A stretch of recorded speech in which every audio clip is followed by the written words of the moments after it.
베드로전서의 마지막 결론과 같습니다. 마지막 내용입니다. 마지막 내용. 그래서 이제 베드로전서가 마지막 말세 때 성도들이 지금 경험하고 있는 세상의 핍박과 수많은 불의와 혼란 가운데서 우리가 어떻게 믿음을 지키고 신앙의 길을 걸어가야 되는가, 그 가운데서 우리는 어떻게 믿음의 절개를 지키며 가야 되는가라는 것에 대해서 베드로 사도는 우리가 세상 가운데서 우리는 순례자이며 나그네다. 그러니까 이 세상에 소망을 두지 않고 저 천국 본향을 향해 나아가고 있는 우리는 나그네에 불과하기 때문에 세상의 것이 아니라 천국을 소망하며 예수를 나의 주인으로 삼고 우리는 이 땅 가운데서 하나님의 백성다운 삶으로 살아가는 거룩한 주의 백성, 하나님의 자녀임을 우리에게 이야기를 했죠.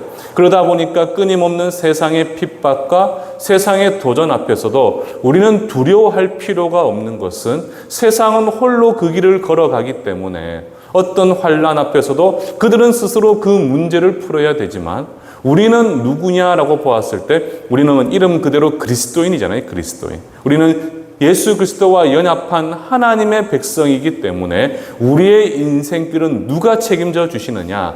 하나님이 우리의 인생길을 책임져 주십니다. 그래서 우리가 나아가는 인생길 가운데 수많은 혼란을 겪고 수많은 환난과 고난 앞에서도 우리가 두려워하지 않는 이유는 그 모든 문제 앞에 누가 그 문제를 풀어주시게 된다는 거죠? 바로 우리의 하나님께서 내가 처한 모든 현실의 문제는 나의 문제가 아니라 나의 영원한 백그라운드가 되시는 하나님의 문제가 되기 때문에 하나님이 앞서 그 모든 문제 가운데 선한 길을 열어주시고 우리는 그 하나님의 옷자락을 붙들고 모든 환난 가운데서 하나님의 보호하심을 쫓아 우리는 매일의 삶을 살아갈 수가 있게 되는 겁니다. 그래서 우리 성도님들은 항상 무엇에 집중할 수 있어야 되느냐?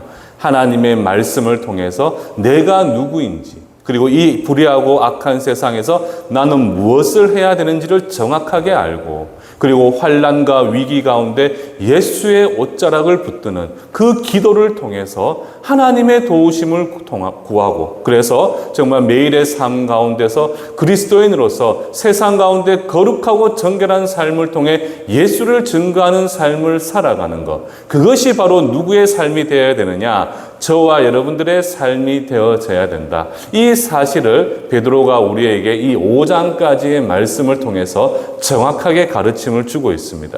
그러니까 우리 성도님들은 이제 우리는 거의 말세 때, 종말의 때를 살아가고 있다라고 이야기를 하잖아요. 이러한 때에 진짜 나는 어떠한 모습으로 살아가야 되는가에 대해서 끊임없는 질문이 생기신다면 여러분들은 무엇을 특별히 주목해서 보셔야 되겠습니까? 이 베드로서의 말씀을 조금 더 주목하고 집중해서 보시게 된다면 오늘 하루뿐만 아니라 매일의 삶에 나는 이러한 삶을 살아야 되는 거라는 것을 정확하게 우리가 알 수가 있죠. 자, 그리고는 이제 이 베드로서 어떻게 보면 전서의 결론과도 같이 이제 우리는 교회이지 않습니까? 부르심을 받은 성도의 그 거룩한 연합이 교회이기 때문에 우리 거룩한 성도들, 그리고 이 교회를 향해서 이제 베드로 전서에서 마지막 결론으로 사도 베드로가 우리에게 권면의 말씀을 주고 있죠. 그래서 베드로는 예수님이 오실 날이 머지않은 마지막 때에, 이 종말의 때에 성도들에게 임하는 고난과 시련, 세상의 핍박 속에서 어떻게 하는 것이 바로 성도의 올바른 신앙의 모습인가라는 것을 오늘 크게 두 부류의 모습으로 우리에게 가르침을 주고 있습니다. 그래서 이제 우리가 보시게 되면 이제 지도자로 대표되는 장로와 그리고 일반 성도를 대표하는 젊은 성도로 나누어서 크게 교회 안에 구성되어 있는 두 부류에 관해서 우리에게 권면의 말씀을 주면서 이때의 교회가 무엇을 해야 되고 어떠한 모습을 비춰야 되는가라는 것을 정확하게 우리에게 결론의 말씀으로 주고 있는 거죠. 그래서 이제 본문으로 들어가서 이제 1절을 보시게 되면 이제 베드로 사도가 먼저 이렇게 고백을 합니다. 너희 중 장로들에게 권면하노니. 그러니까 지금 베드로가 지금 뭐라고 이야기합니까? 너희 중, 너희 중에 할 때 너희는 누구겠습니까? 바로 모든 성도들, 바로 그리스도인들을 의미합니다.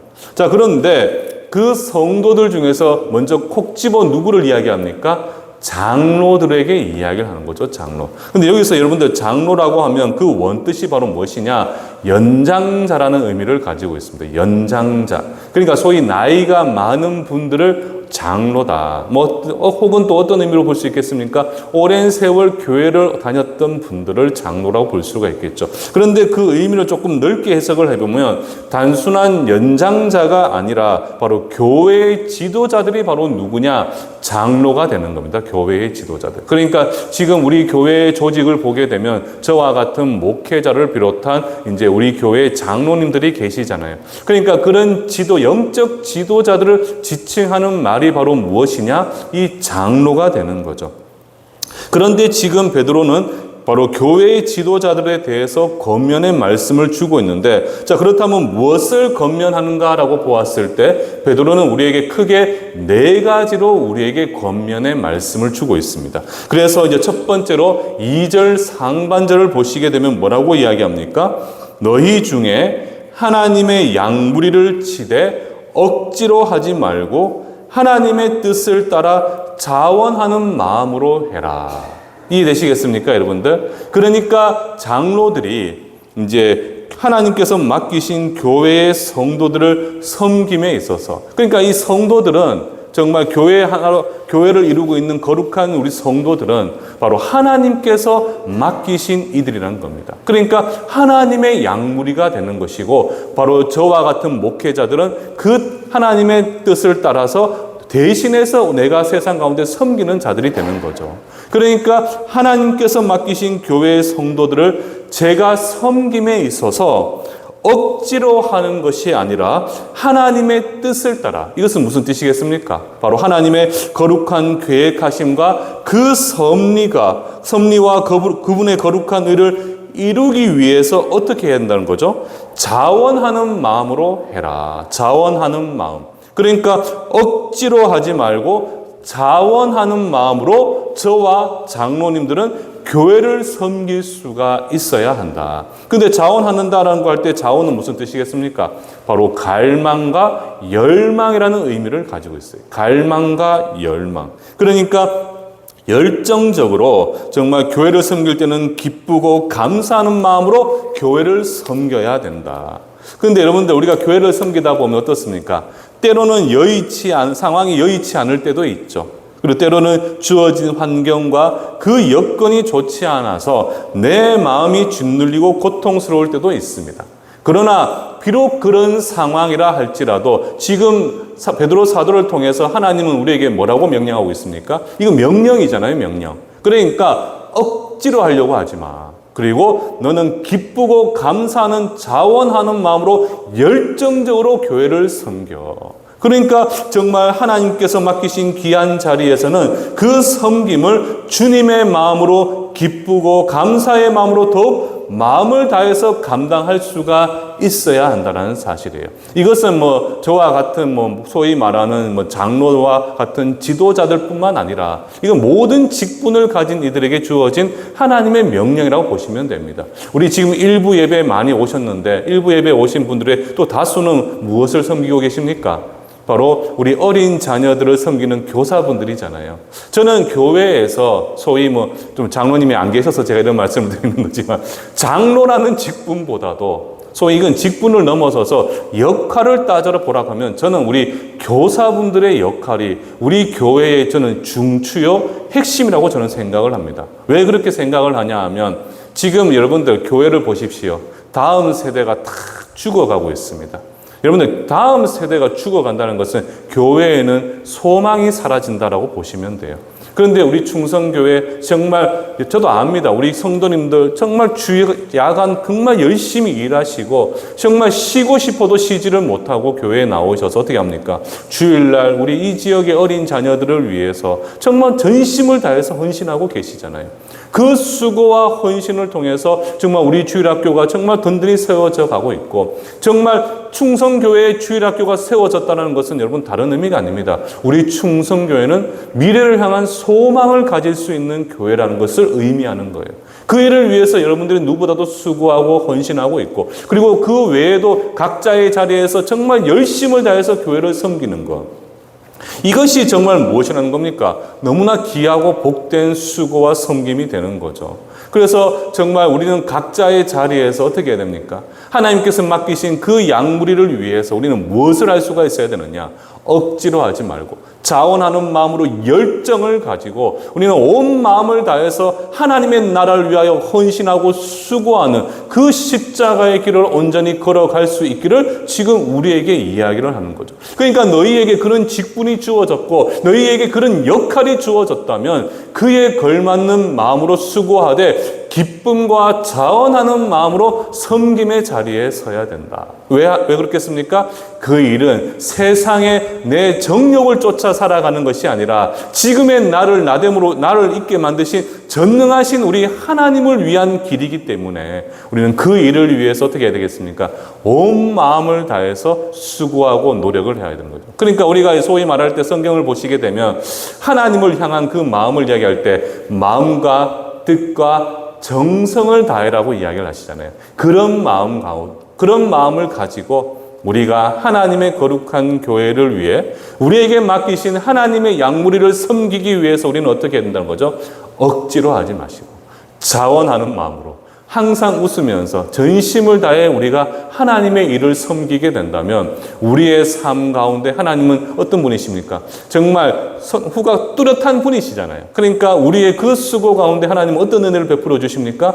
내가 생각하는 이상으로 내 삶과 내 자녀들의 인생 가운데 하나님은 하나님이 주실 수 있는 놀라운 권세와 능력으로 우리의 삶을 윤택하게 하시고 우리의 모든 근심과 염려들을 하나님께서는 앞서 행하심을 통해 다 해결해 주시고 바로 구름 기둥, 불 기둥을 통해서 내가 가는 인생의 광야길을 밝히 비추시며 모든 어둠에서 우리를 밝혀 주셔서 우리는 그 환난과 그 세상의 고통 앞에서도 우리는 두려워 낙심하지 않고 하나님의 은혜를 매일같이 바라볼 수 있는 놀라운 복을 누릴 수가 있게 되는 거죠. 과거 사랑의 교회 이제 옥하는 목사님, 우리 원로이신 옥하는 목사님, 그 목사님이 뭐라고 이야기를 했느냐? 신앙은 곧 헌신입니다. 헌신은 내가 하는 일의 모든 것을 하나님 위주로 행하는 것이고 하나님 뜻이 내 일생의 중심선이 되게 하는 것입니다. 이렇게 말씀을 하면서 단순히 말로만 하는 신앙이 아니라 삶 전체가 하나님 중심이 되는 행함이 있는 제자도가 우리의 믿음의 모습이 되어야 된다. 그렇게 우리에게 가르침을 주셨어요. 저는 우리 충성교회 성도님들이 바로 그러한 믿음의 자세와 신앙의 길을 걸어가기를 주님의 이름으로 축원합니다.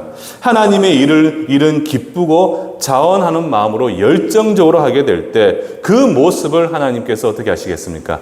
기쁘게 받아주시게 됩니다. 그렇기 때문에 제가 다시 한번 여러분들에게 권면을 하지만 언제 어디서나 지금 내 상황이 어렵고 마음이 무겁더라도 주께서 맡기신 그 일은 최선을 다해서 하나님 보시기에 하나님 얼굴에 웃음이 생길 수 있도록 그런 헌신의 수고를 감당한다면 저는 우리 성도님들의 그 수고가 하늘의 해같이 빛나게 되는 놀라운 일들이 반드시 저는 일어나지 않을까 저는 그렇게 생각을 합니다.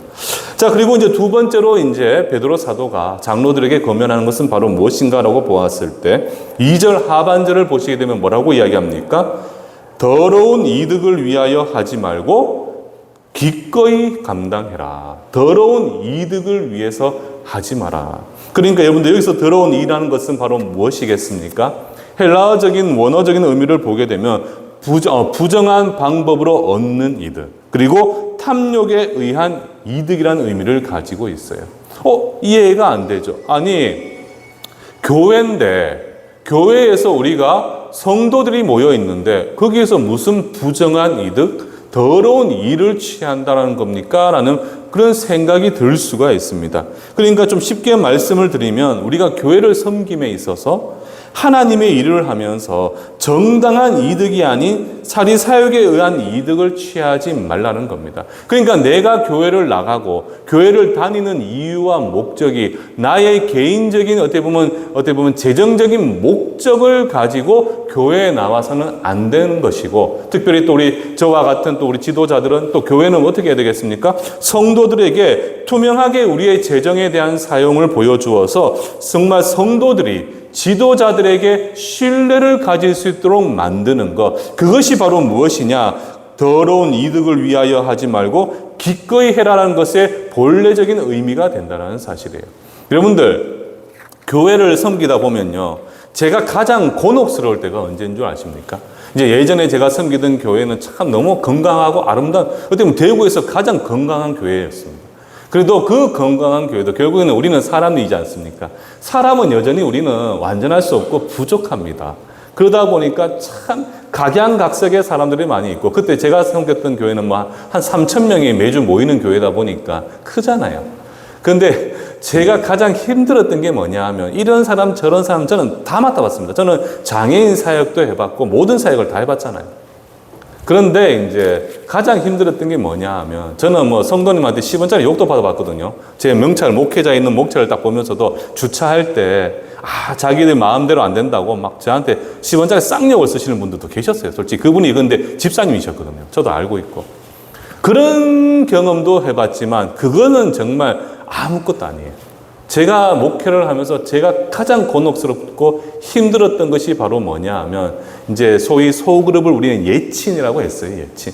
그 예친 안에 이제 소위 말하는 이제 경제적인 목적을 가지고 교회에 오셔서 그 예친에서 경제적인 활동을 하려고 하시는 분들.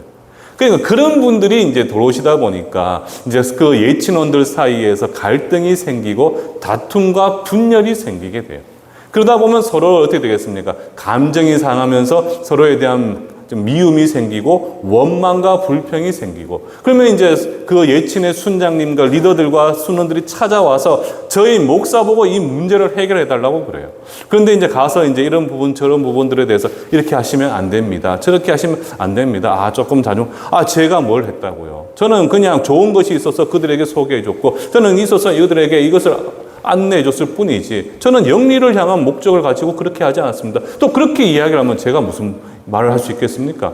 근데 조금 더 제가 구체적으로 직접적으로 이제 그 예친의 일에 개입을 하게 되면 그 예친은 항상 봤을 때 뭐 저뿐만 아니라 다른 목사님들이 하는 그 모습을 봐도 그 예친은 깨질 수밖에 없어요. 깨질 수밖에 없어요. 그런데 그 건강했던 예친도 깨질 수밖에 없는데, 그 예친이 안 깨지기 위해서는 어떻게 되겠습니까? 안 하면 되는 겁니다. 안 하면 되는 거. 그래서 이제 제가 몇 년 전에는 이제 우리 전체 교구 이제 우리 목사님들하고 모여가지고 논의했던 게 뭐냐 하면, 공식적으로 선포하자. 전에 있었던 교회는 이제 예친, 이제 소그룹이 시작하기 전에 전 모든 예친원들이 한번 모여가지고 이제 여러 가지 행사를 하거든요. 그때 이제 저희가 교회 내에서 하지 말아야 될 자체적인 규범으로서 이제 제가 공식적으로 만들어가지고 이야기했던 게 뭐냐 하면, 교회 내에서는 영리를 목적으로 예친에서는 활동할 수가 없습니다. 뭐 소위 말하는 재정에 대한 부분에서 뭐 빌리고 오고 가는 문제들, 그리고 어떤 사고 파는 문제들은 결코 교회 내에서는 할 수가 없다 하면, 저희는 교회 규범에 따라서 그분에게는 우리가 좀 강제적인 조치로 다른 예친을 보내든지 일반 예친으로 보내드리겠다라고 저희가 아예 그렇게 못을 받고 선포를 해버렸어요. 그렇게 하니까 이제 그런 문제들이 이제 많이 사그라지고 교회가 그렇게 혼란스럽지도 않고 시끄러운 문제도 안 생기더라는 거죠.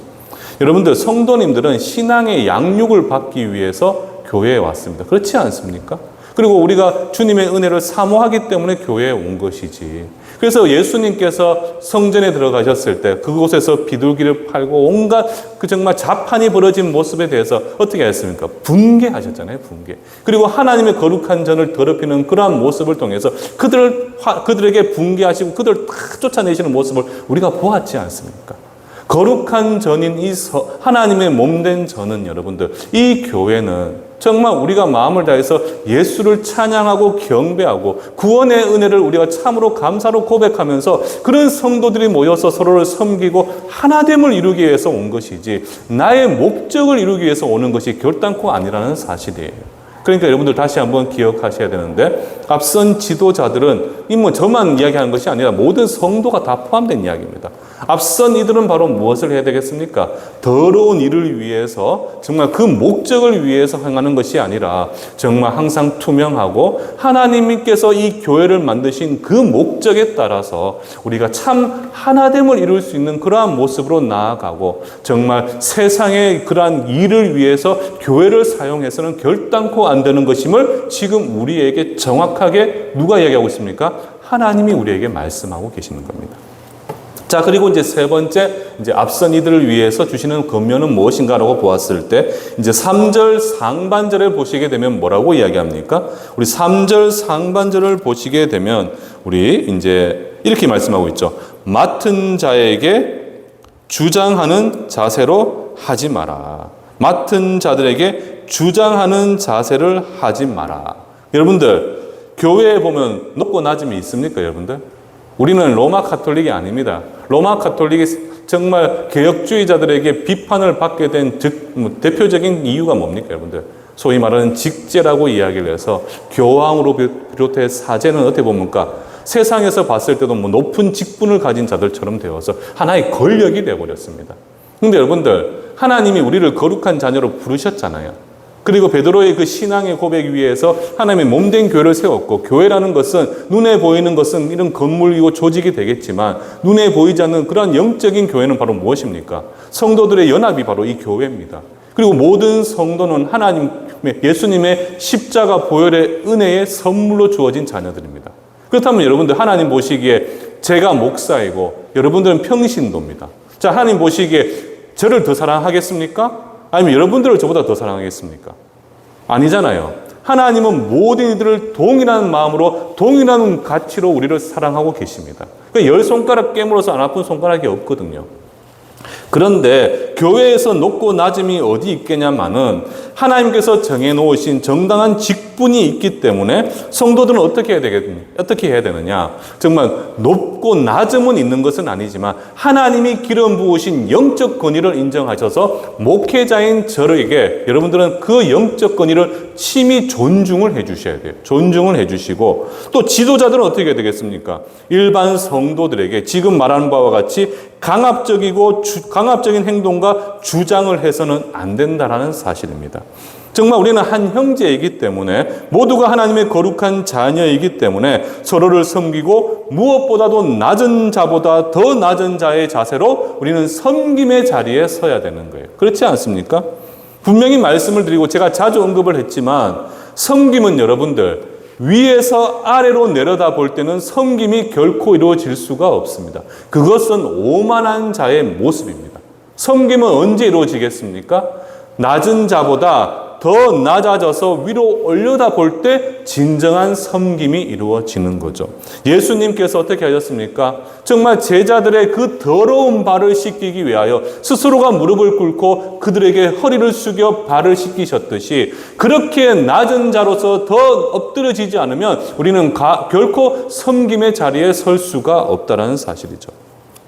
그러니까 여러분들, 우리는 강압적으로 주장하는 자세로 하지 말고 먼저 그들보다 더 낮아져서 어떻게 되겠습니까? 섬기고, 그 섬김 가운데 헌신과 수고를 통해서 그 섬김을 받는 자가 우리의 수고를 통해 누구를 봐야 되겠습니까?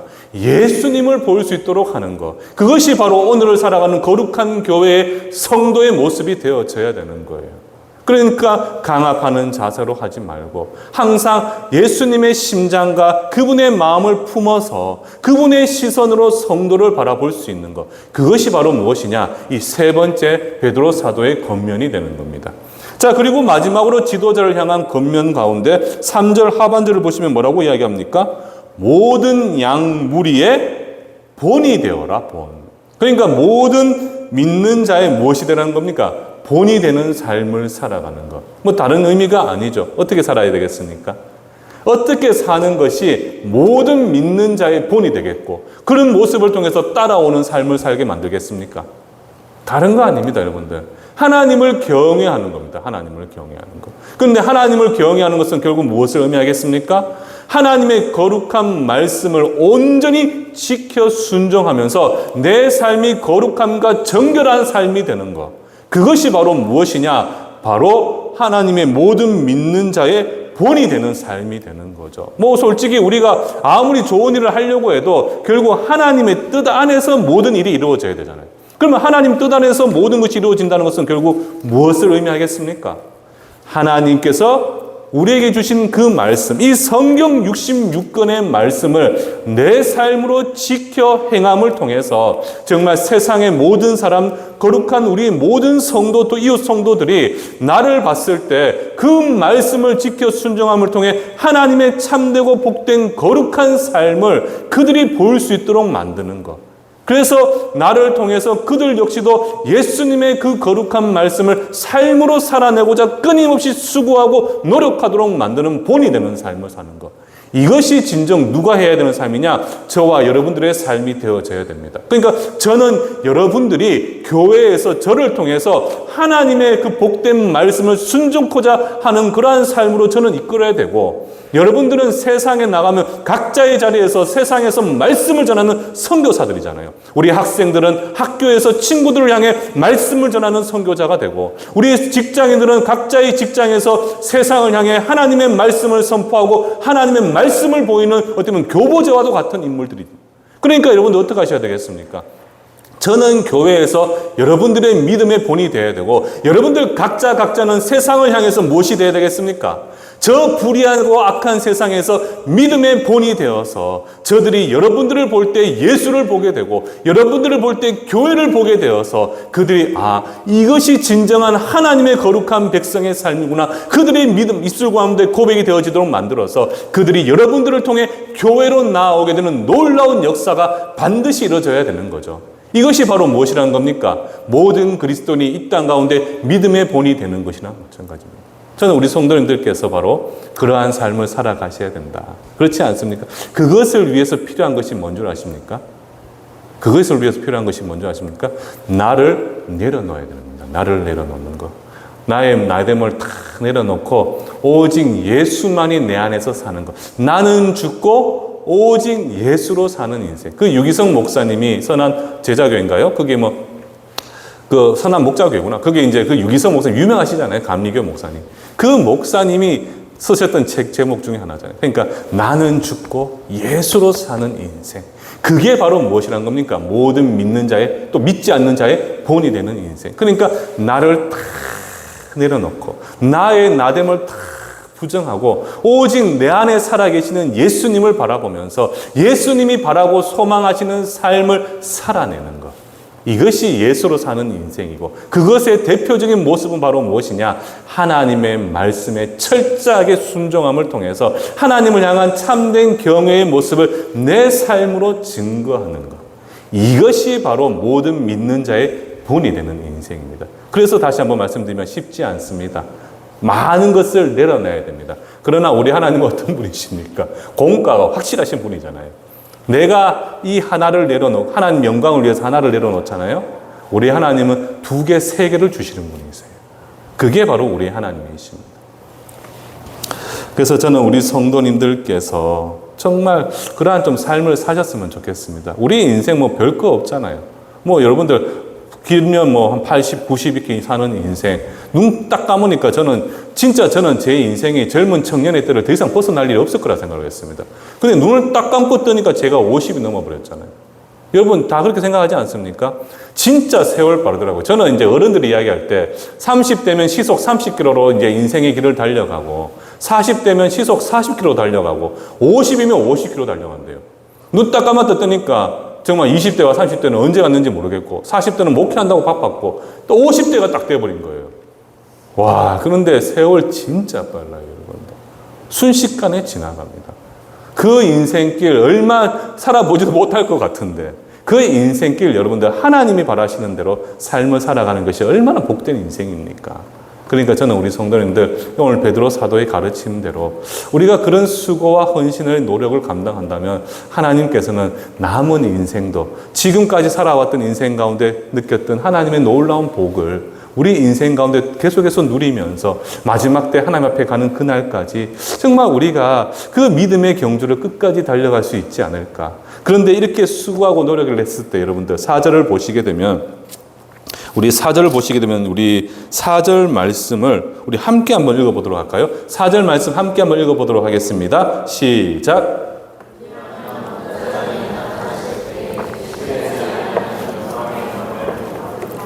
아멘. 자, 보십시오. 우리가 이렇게 지도자들로서 또 세상을 섬기는 자들로서 그 낮은 자의 섬김을 행하게 될 때 하나님께서는 어떻게 우리에게 갚으신다고 말씀하십니까? 4절을 보시게 되면 그리하면 우리가 그렇게 수고하고 헌신했을 때 자, 우리 하나님은 그냥 계신 분이 아닙니다. 목자장이 나타나실 때 목자장은 누구겠습니까? 예수님이시잖아요. 예수님께서 이 땅에 다시 오시게 될 때 여러분들 꼭 기억하십시오. 복음의 마지막 결론은 뭔 줄 아십니까? 복음의 핵심은 십자가의 죽으심과 부활입니다. 믿으십니까? 그런데 그 부활하신 예수님께서 다시 이 땅에 오심을 통해 그 재림을 통해서 구원이 완성이 됩니다. 완성이. 그러니까 여러분들 기억하십시오. 우리가 복음이라고 믿을 때 그 복음의 마지막 내용이 바로 무엇이냐? 예수님은 다시 오시게 됩니다. 다시 오시게 됩니다. 그런데 다시 오실 때에 시들지 않는 뭐라고 이야기합니까? 영광의 면류관을 얻게 될 것이다. 그러니까 예수님께서 이 땅에 재림하실 때 정말 주님을 섬기듯 교회와 성도를 섬긴 모든 이들에게 하나님은 무엇을 선물로 주시느냐? 하늘 영광의 면류관을 우리에게 친히 씌워 주시게 됩니다. 여러분들, 우리는 눈에 보이지 않지만 이 영원한 영광의 면류관을 위해 이 땅을 살아가는 우리는 순례자이면서 나그네입니다. 이 자리에 계신 우리 충성교회 모든 성도님들 그렇지 않습니까? 우리의 신분은 바로 무엇입니까? 베드로 사도가 바로 이 베드로전서 1장 1절에서부터 이야기했잖아요. 우리는 흩어진 나그네라고. 그리고 우리는 순례자라고. 그래서 우리는 이 땅에 소망을 두고 살아가는 자들이 아니라 우리가 언젠가 가게 될 저 천국을 소망하면서 우리는 이 땅의 것을 다 포기하고 하나님의 영광을 위해 살아가는 이들이 바로 누구냐? 저와 여러분들이 되는 겁니다. 그래서 우리의 신분은 바로 하늘 본향을 향해 잠시 세상에 머물다 가는 나그네에 불과하기 때문에 내 삶의 목적이 이 세상이 아니라 바로 나에게 언젠가 주어지게 될 이 하늘의 영광의 면류관이 바로 내가 살아가는 삶의 목적과 이유가 되는 거죠. 그러니까 이를 위해서 우리는 어떤 삶을 살아야 되느냐? 앞에서 베드로 사도가 우리에게 건면했던 그 네 가지의 가르침을 내 삶 가운데 순종하는 삶을 살아내게 된다면 우리 하나님께서는 그런 수고와 헌신 가운데 우리를 향해 기뻐하시면서 무엇을 씌워주시게 되는 겁니까? 우리가 우리 본향, 우리 천국 고향에 도착했을 때 하나님은 친히 그 손으로 보혈에 흘리신 그 손으로 어떻게 하십니까? 여러분들 한 사람 한 사람에게 수고했다. 사랑하는 내 아들아, 사랑하는 내 딸아, 너는 정말 내 뜻을 쫓아 순종했구나. 그러시면서 정말 밝으신 표정으로 어떻게 하시겠습니까? 우리를 안아주시고 그 영광의 면류관을 우리의 머리에 씌워주시면서 저 천국에서 하늘 보좌 옆에 우리를 세우시며 놀라운 존귀함과 영광으로 나를 새롭게 하시는 놀라운 복을 주시게 되는 거죠. 그러니까 짧은 80년의 인생에 하나님을 떠나 인생을 사는 것이 아니라 그 삶을 주께 드리게 된다면 우리는 영원한 생명 가운데서 우리는 하늘 보좌 예수 그리스도의 그 영광의 보좌 곁에 앉아서 우리는 영원한 복을 누릴 수 있는 우리는 그러한 은혜가 주어져 있다는 겁니다. 그래서 우리는 이 땅 가운데서 정말 하늘의 영광의 면류관을 소망하며 매일의 삶을 어떻게 주를 경외하는 삶을 살아낼 수가 있어야 되는 거죠. 자, 이어서 이제 여기까지가 이제 좀 시간이 좀 많이 지났는데 지도자들에 대한 부분이라 겉면이었다면 이제 5절은 교회를 섬기는 젊은 성도를 향한 베드로의 한 가지 겉면입니다. 한 가지 겉면인데 5절을 보시게 되면 뭐라고 이야기하느냐? 젊은 자들아 이와 같이 장로들에게 순종하고 다 서로 겸손으로 허리를 동이라. 하나님은 교만한 자를 대적하시되 겸손한 자들에게는 은혜를 주신다. 그러니까 여러분들 이 5절 말씀엔 두 가지 핵심적인 단어가 나옵니다. 바로 무엇입니까? 바로 순종과 겸손입니다. 젊은 성도들은 자신들이 앞서서 무엇인가를 하기 전에 교회의 방침과 하나님의 뜻에 먼저 무엇을 배워야 되겠습니까? 순종하는 법을 배우셔야 됩니다. 그리고 그로 인해서 스스로 어떻게 되어야 되겠죠? 겸손해지셔야 되는 거죠. 많은 사람들이 내 생각, 내 뜻이 옳다라는 독선에 빠지다 보면 자신의 모든 행동이 교회를 위한다는 위선에 빠질 수밖에 없어요. 그러나 분명한 사실은 베드로 사도가 권면하는 것처럼 철저한 순종을 통해서 겸손해질 때 하나님은 그런 우리를 향해서 이 땅의 십자가의 전달자로서 우리를 그 사명 가운데 세워주시게 되는 거죠.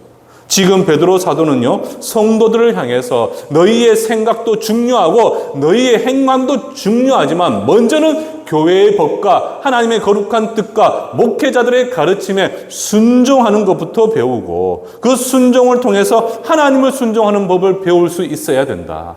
그것을 지금 우리에게 가르침을 주고 있습니다. 그런데 이렇게 우리에게 가르침을 주는 목적은 바로 무엇이겠습니까? 6절 말씀을 보시게 되면 뭐라고 이야기하고 있죠? 하나님이 능하신 손 아래서 겸손하라. 때가 되면 너희를 높이실 것이고 7절을 보시게 되면 너희 염려를 다 주님께 맡겨라. 이는 그가 너희를 돌보십니다. 그러니까 언제 어디서나 하나님의 능한 손, 세상의 마지막 때에 끊임없는 세상의 도전과 핍박 앞에서도 우리는 내 힘과 내 능력을 의지하는 것이 아니라 전능하신 여호와 하나님의 그 능력의 손을 의지해서 모든 환난 가운데 내 지혜를 구하는 것이 아니라 하나님의 지혜를 쫓아 하나님의 놀라운 구원의 은혜를 통해서 우리가 그 삶을 살아낼 수 있도록 하기 위해, 그래서 오롯이 하나님 한 분만을 의지하는 삶을 살아가도록 하기 위해서 바로 우리 장로들을 향한 가르침, 바로 이 성도들을 향한 가르침을 우리에게 주고 있는 거예요. 그러니까 오늘 결론은 말씀은 다른 게 아닙니다. 환난의 때, 마지막 종말의 때 내 힘으로 감당치 못하는 수많은 환난과 시련과 고난 앞에서 우리가 두려워하지 않을 것은, 세상은 그 모든 문제를 스스로 풀어나가야 되겠지만 우리는 바로 이 모든 수고와 헌신과 노력을 통해서 무엇을 배우게 되느냐? 바로 내 뒤에 영원한 백그라운드 되시는 하나님은 전능하신 하나님이 되시고 그분은 나를 위해 목숨을 버리실 만큼 나를 사랑하는 분이시기 때문에 우리는 그 하나님의 거룩한 뜻을 쫓아서 어떻게 해야 된다는 거죠? 그분만을 의지하고 오직 예수의 도우심을 구하면서 이 환난과 핍박 가운데서도 하나님의 사람으로 이 땅을 살아가게 하기 위함, 그것을 위해서 지금 베드로 사도가 우리에게 앞서 이 5장까지의 말씀을 통해서 우리에게 가르침을 주고 있는 겁니다. 그래서 9절 말씀을 보시게 되면 너희 믿음을 굳건하게 하여 그를 대적하라. 이 세상에 있는 너희 형제들도 동일한 고난을 당할 것이다. 여러분들, 믿기 때문에 고난은 당할 수밖에 없습니다. 그러나 정말 그 고난 가운데서 믿음을 굳건히 해서 정말 세상과 싸워서 승리하는 삶을 살아가기 위해 우리는 오직 누구만을 의지할 수밖에 없느냐? 바로 우리의 주인 되시고 우리의 영원한 생명 되시는 예수 그리스도를 오직 믿음으로 의지하고 그분을 향한 굳건한 확신과 신뢰를 가지고 그분의 선한 도우심을 구하게 될 때 하나님은 우리를 외면치 않으시고 모든 환난 가운데 여러분들을 지키시고 보호하시는 강한 방패, 높은 산성이 되어주신다. 그래서 여러분들이 주님 앞에 가는 그날까지 성령이 우리와 함께 동행하심을 통해서 하나님의 거룩한 뜻과 계획들을 우리 삶 가운데 이루어 가시고 하나님의 능력을 매일의 삶 가운데 볼 수 있도록 우리를 지켜 붙들어 주시게 되는 거죠. 그 일을 위해서 우리는 다시 한번 말씀을 드리지만 오직 성경과 오직 기도를 통해서 하나님의 거룩한 백성으로 그 삶을 살아가게 될 때 하나님은 여러분들의 인생을 반드시 책임져 주시게 되는 겁니다. 말씀을 마무리하면서요, 요한일서 5장 4절 보시게 되면 뭐라고 이야기합니까? 한번 마지막 결론으로 우리 함께 한번 읽어보도록 할까요? 요한일서 5장 4절 함께 읽어보도록 하겠습니다. 시작.